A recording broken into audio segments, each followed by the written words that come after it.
Yo creo que la presión ciudadana hoy es tal y la efervescencia ciudadana es tal que no hay ningún mecanismo posible a través del cual el régimen pueda legitimar un triunfo electoral. Si Maduro se roba nuevamente las elecciones, que es lo que todos suponemos, yo creo que ante esta evidencia ciudadana, la presión de la comunidad internacional va a ser mayor que en cualquier otro momento. Entonces, me hace suponer que este restablecimiento de la conversación a partir de lo que ocurrió en Qatar puede ser el camino hacia una verdadera transición democrática. Tanto Lula como Petro han sido bastante melifluos con Maduro. Y no obstante ese tratamiento melifluo, tuvieron también que en un momento dado pronunciarse ante tantos abusos de la dictadura frente a la resistencia democrática. El Congreso, bicameralmente y de manera bipartidista, no va a aceptar nada distinto al triunfo de la resistencia democrática.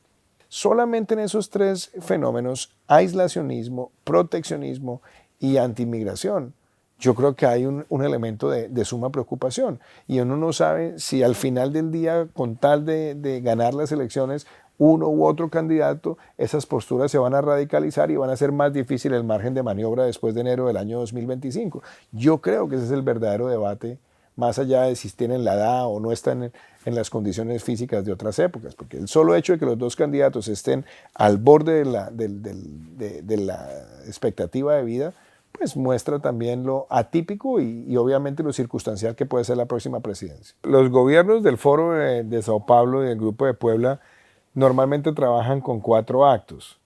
El acto de la ternura. Todos llegan con la ternura, Carmen. Llegan, invitan a grandes acuerdos, les gusta sentar a la gente a la mesa, lucen moderados, tratan de aplacar expectativas de radicalización y eso toma un tiempo. Chávez lo hizo, Evo lo hizo, Correa lo hizo, los Kirchner lo hicieron, todos llegan con esa idea pues de ser los grandes aglutinadores de consensos. Segundo, una vez surten esa etapa, donde también han empezado a hacer purgas al interior de las fuerzas militares, donde han empezado a fidelizar a sectores empresariales, empieza el segundo acto, que es la radicalización discursiva e ideológica. Entonces empiezan a atacar sectores productivos, a escoger qué sectores les gustan y cuáles no les gusta para atacarlos, perseguirlos, intimidarlos, arrinconarlos. Y de ahí viene una fase que es muy peligrosa, que es la teoría del caos. Y es que encuentran sectores para golpear, algunos lo intentan hacer por la vía de reformas legales, cuando no lo pueden hacer a través de las vías de reformas legales empieza la asfixia económica, porque al final del día muchos sectores dependen de que el gobierno pague unos subsidios o que el gobierno cubra los seguros que le corresponden, etc. Y empiezan a asfixiar, asfixiar, asfixiar, y cuando esa teoría del caos llega a su punto más alto, viene el resquebrajamiento institucional, y es, como hay una sensación de caos, me invento el mecanismo extraordinario para romper el orden institucional e inclusive proponer la perpetuación del poder a través de mecanismos que son no necesariamente los apropiados o los que están descritos en nuestra carta política. Yo creo que el hecho de tener un gobierno hoy en España que no ganó las elecciones, pero que se ha mantenido en el poder haciendo una serie de alianzas con sectores que no necesariamente son pro-españoles o pro la unidad de España, pues creo que es una apuesta bastante riesgosa. Es una apuesta riesgosa porque el gobierno ha tenido que aliarse con separatistas. El gobierno ha tenido que aliarse con quienes defendieron en su momento el terrorismo de ETA, o ha tenido que aliarse con quienes han tenido posturas absolutamente radicales al Estado de Derecho, en contra del Estado de Derecho en circunstancias. Entonces, armar una coalición en esa línea es peligroso. Y mucho más cuando está de por medio también un tema de amnistía frente a quienes quisieron romper la unidad de España. Entonces, eso es una preocupación que es latente.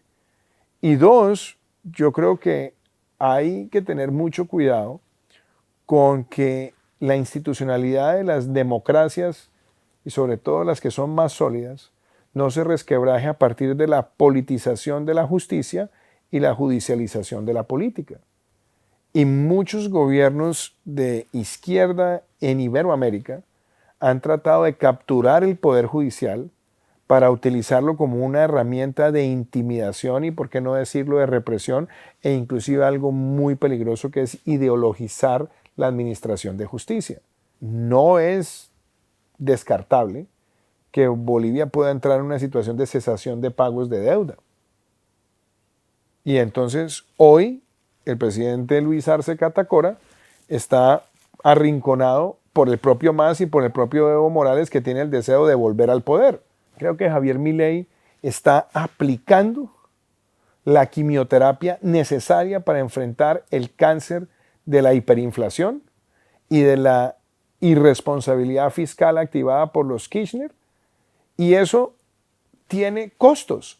Yo creo que la política exterior no debe ser una política en virtud de las personalidades de los presidentes. Es decir, uno puede tener relaciones de cercanía o inclusive de distancia, pero las relaciones internacionales están por encima de la personalidad de quien ocupa el poder, porque son relaciones que se han labrado históricamente. Entonces yo creo que eso hay que despersonalizarlo. No obstante, también hay que encontrar las causas de las cosas.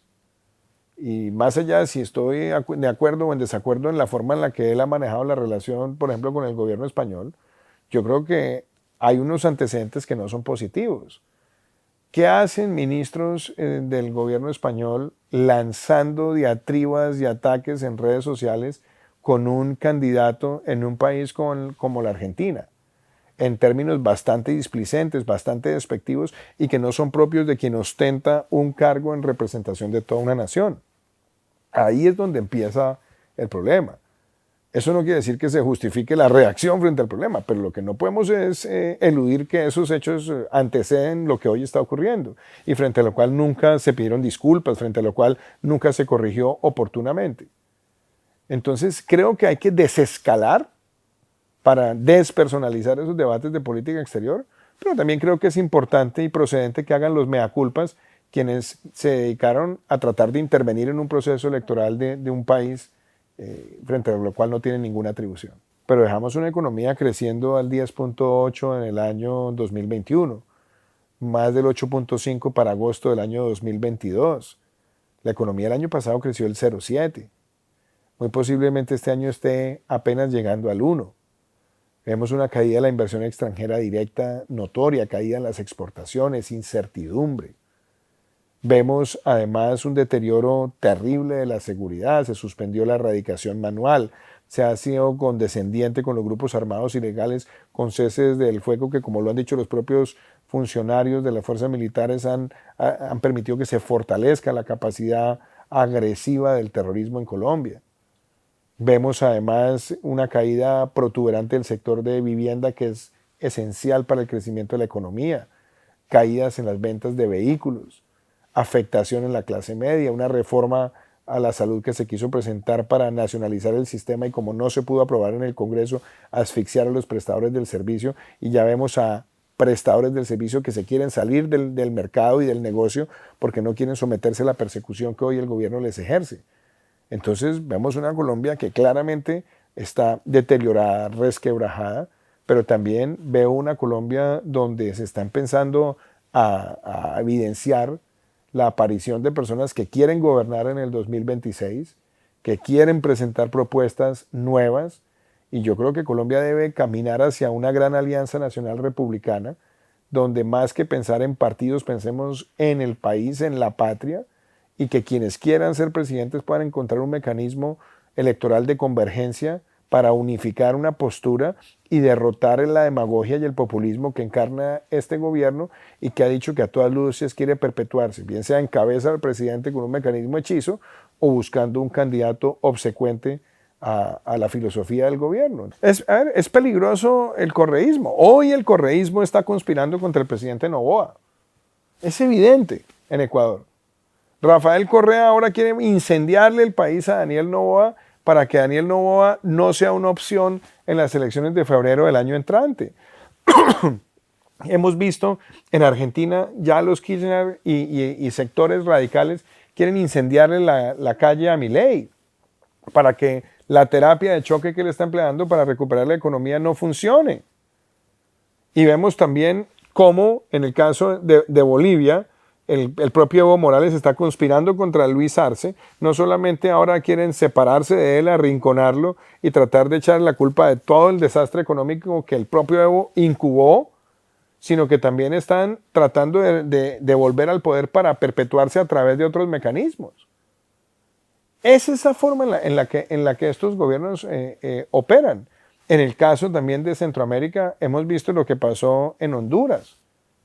Hemos visto cómo han tratado también de desestabilizar Panamá, que lo intentaron.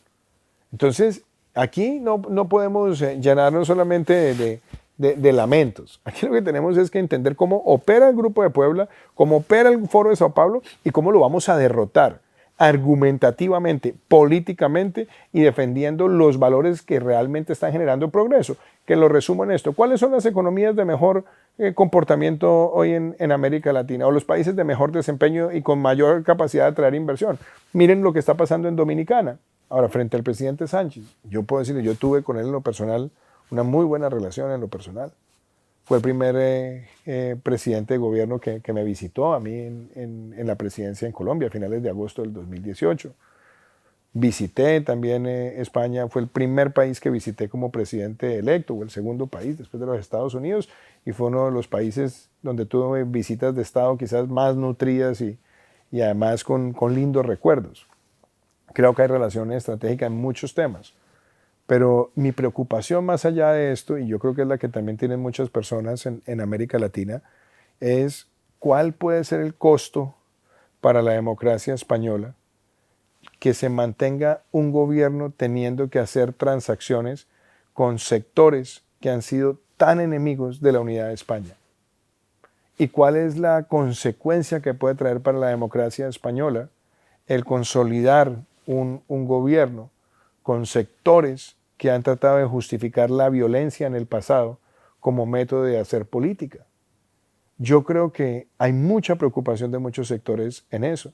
Y el hecho de que un presidente que no gana las elecciones gobierne producto de ese tipo de situaciones, yo creo que es algo que le preocupa a muchos demócratas de América Latina. A Joaquín Sabina, creo que es de los grandes compositores de Iberoamérica. Y también me gustaría conocer a David Sumer. Creo que para una generación la música que ellos desarrollaron pues es emblemática. Y al haber estado acá en Madrid, de haber ido al Roland, además que tiene una conexión con uno de sus últimos álbumes que se llama En la esquina del Roland, pues nos permite también saborear esa música española que ha sido tan importante en toda Iberoamérica.